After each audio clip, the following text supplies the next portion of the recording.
like, as the end of this event, I just, wanted to have a chance for all, like, the three of us to discuss some obvious commonalities and, like, themes, but also just for, give you all a chance to sort of ask some, like, more general global questions of, what's transpired today. But maybe I can like, maybe jumpstart this discussion by returning to a question that you mentioned at the very beginning of your talk, which is, is there a difference between the Oriental and the Asiatic? Is the Asiatic geographical as opposed to the and then should like Oriental something else? Is Asiatic something else other than just the geographical? So yeah. Well, yeah. Now that you say it, I was thinking. I wonder if there's the west versus east means sort of directionality means other, right? Because say is if you're in the United States, is England part of the east? It's because it's east from that direction. So it sort of means it's so just sort of that west versus east, Orient versus Occident seems to be more maybe pointing to something other than where you are. And that's whereas again, if the term Asiatic, as far as I know, has that more located geographic sense, and so it's if you're in Europe, then Asia is the east from Europe, but but then it's different because people describe elements of Judaism as when German writers describe Judaism as Asiatic. What is that doing? Is it different from Orient? For Buber, for sure, the East is Asia versus, this is Asiatic. And I think that, for many German writers of the time, the thinkers, they would make this very specific association. I'm thinking here about Hermann Hesse, who also operates exactly on this kind of a west-east divide, which is between the Europe, rational Europe, and mystical Asia. Again, the same figure will appear in the Magic Mountain of Thomas Mann, right? Claudia Chauchat, she's Russian, but she has this Asiatic features, which is like constantly being highlighted, right? She has a Chinese cheekbone, right? So it is Asia. It is this German mysticism of deep Asia, which I think very deeply underlies also German Jewish variants of Orientalism. And I suppose just to say we shouldn't leave out. I mean, does West versus East leave out part of the world? And somebody kind of right is say Africa considered East in these different cultural contexts. It doesn't seem like that. So it's interesting whether even West and East are. If it's Asia, right? That may be a specific. It's not just. I think that for the Germany at that time, that would be Asia, that's for sure. Yeah. But for Said, for example, there are also parts of Africa, right? So that's a difference. Yeah, but then do you think there's a distinction between the Oriental and the Asiatic? And if so, what? Well, I guess one question: if Said would include Africa in the Orientalism, then would he say? Then he wouldn't say Africa is Asiatic, I guess. No. Maybe not. So maybe not. And I suppose the question that brings up for me is like, if there is no difference, or I mean, if there's no difference, is it a matter of like the Asiatic being subsumed under the Orient in the sense of the geographic and therefore the historical, so to speak, right? Being unnecessary, irrelevant, and ultimately sort of a non-entity in like whatever argument, so does it become, a reason to like discount, say, for instance, Buber's very final words about colonialism, because it doesn't matter ultimately for the argument about the Orient, right? Whereas you're saying Asiatic would be more concrete? Well, it depends. I mean, so that's my question. I think for me, the Buber essay definitely draws a distinction, but also collapses it. Yes. Right? Definitely. So is it the case then, like, his final comments about, okay, it's necessary, the return is necessary today because of colonialism. That's what he says at the end. Plus some really weird remarks about Germans, right? But really, that's the reason today that the Umkehr is necessary, and yet it has nothing to, does it also not have anything to do with like that, because the Jews are supposed to accomplish that fact for all of Asia, But this is again a kind of a very internal, I think, German affair, because Buber knows that Asia has this very high status, esoteric status amongst German thinkers. There is a truly ex-Orientalux and there's a place of wisdom.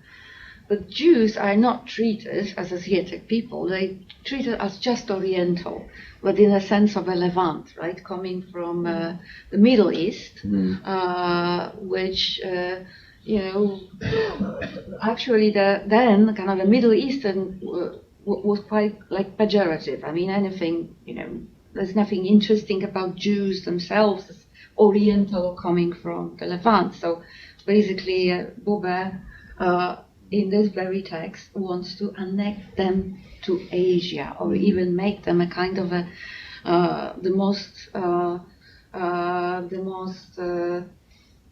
the strongest representative of the Asiatic spirit, right? So he actually, in that sense, makes the Jews attractive to the German readers and thinkers. Just because it happens, like Asia happens to be in the news, you mean? Or no, by making them in Asia. Asia has this, this high status of the kind of a well of all mystical wisdom. It's not only in Buber, as I said, it's Hesse, it's Thomas Mann, it's everywhere, right? In a German culture. And you're saying, whereas the Middle East doesn't have much cachet in the same way. No, so that's why they need to be like, has to be made a part of Asia, so it is marketed, in Germany as equally attractive or truly like Heidegger has sort of a reception of Taoism as well, right? Mm-hmm. Translate 道德经 from Chinese to German. Heidegger. How about Goethe? Because he's Divan Oriental, so one of his texts about the Persian mystical religion and culture was part of the beginning of world literature that he defined as worldly. And so that even middle, like, I don't know how, Persian is far away from Asia in that case for the German thinkers. Well, Goethe is actually a very good example of someone who practically creates the myth of Asia in German culture, at the same time denigrating Middle East, calling it, for him basically, there's just a culture of Judeo-Christians, which he calls the Nazarenes. Right?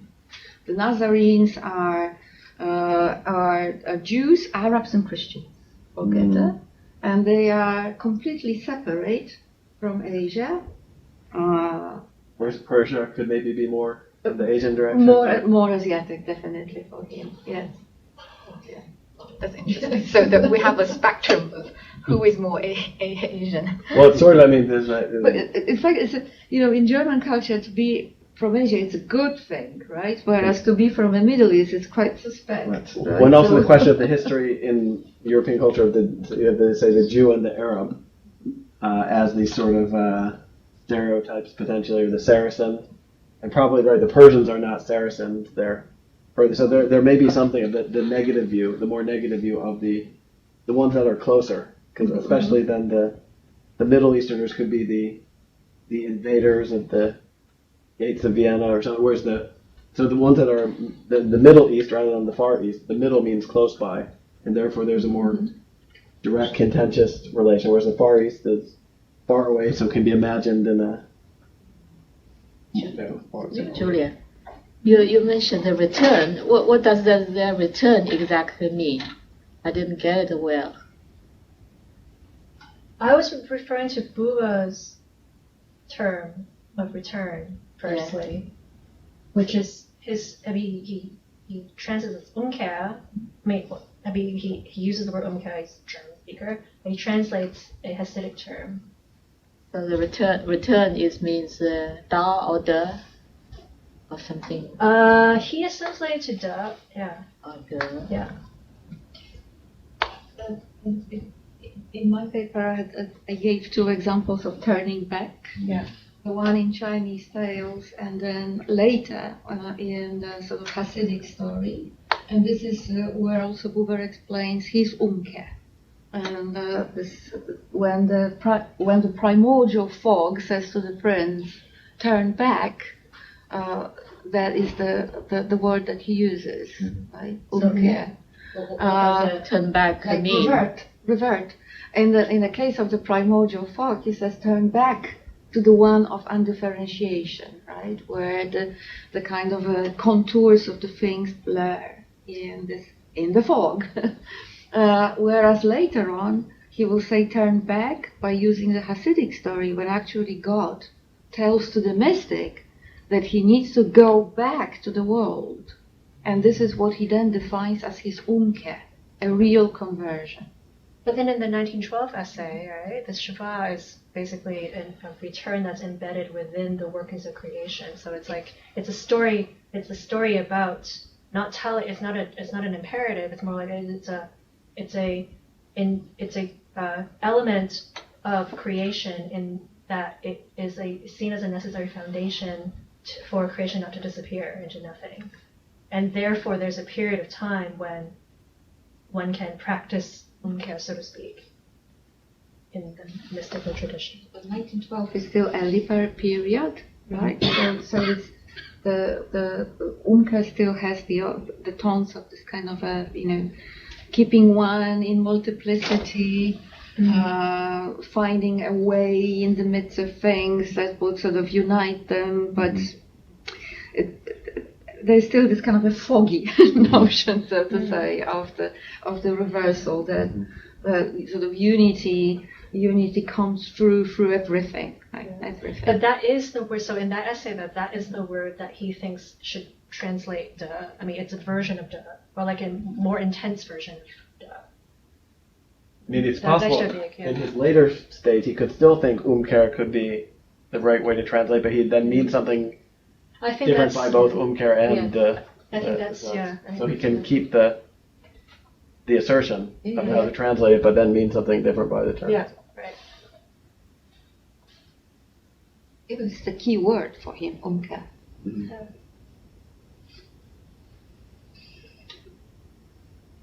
Questions? Or any, whatever.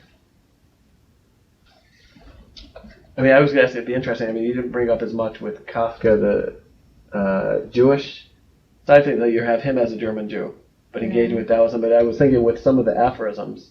Yeah. To what degree when someone composes aphorisms, so he's composing them for this sort of European German-speaking public, and sometimes aphorisms the point of it is to make you think differently about things that are familiar. It's supposed to surprise you or be confusing in different ways. So it's interesting whether, if functionally he's assuming an audience with certain more the dominant European cultural conceptions, then sort of are there ways in which then drawing on certain Taoist things functions for him to kind of be surprising to the audience, and then whether also could there be certain Jewish themes that he's also drawing on that might also be more surprising for a audience shaped by Christian theological ideas, and to whether in that case sort of the Jewish and the Taoist could function in similar ways or related ways for Kafka as something to draw upon for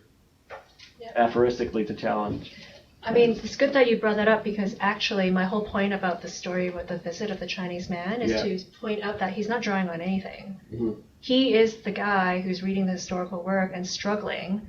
Yeah. Right. And sort of, in a situation where like he's not there. Kafka is not there sitting with the Tao Te Ching in one hand and like the Talmud or whatever, and drawing on things to come up with aphorisms for a public that will somehow receive the synthesis of these ideas in a higher order truth of some sort. I think the aphorisms. What I was trying to suggest is that the aphorisms were a encounter with the diminishment or the challenge to his own categories that results from this encounter with this like difficult visitor, Right. a really difficult visitor. And on top of that, to say, well, Buba really failed from that point of view, to even like begin to enunciate what might be really at stake, because he fails to consider the struggle, that he fails to consider the difficulty of like assimilating one's categories to another's. And that his real point is that, you know, he's looking at his like thinking, you know, and like sort of like what, like trying to express the collapse of his own categories via this like, you know, this setup that I was like trying to demonstrate through multiple translations, but ultimately the product of that thinking through, right, is, for instance, as I suggested, a rediscovery of an element of work in the workless struggle, which I, you know, if I'm right, and I don't know yet, but if I'm right, that's like huge, right? Yeah. Discover an element of work in the workless struggle is quite a theological challenge. Let's put it this way, right? If I'm right. Yeah. I just want to say, not that I want to like defend Buber too much in the way he sort of translated, rather rendered or then interpreted there, but the reason why he doesn't treat it as the other, right? The way Kafka would like to, you know, do, just, you know, with this kind of a sense of the distance between our categories and the Chinese, is that, as I said, for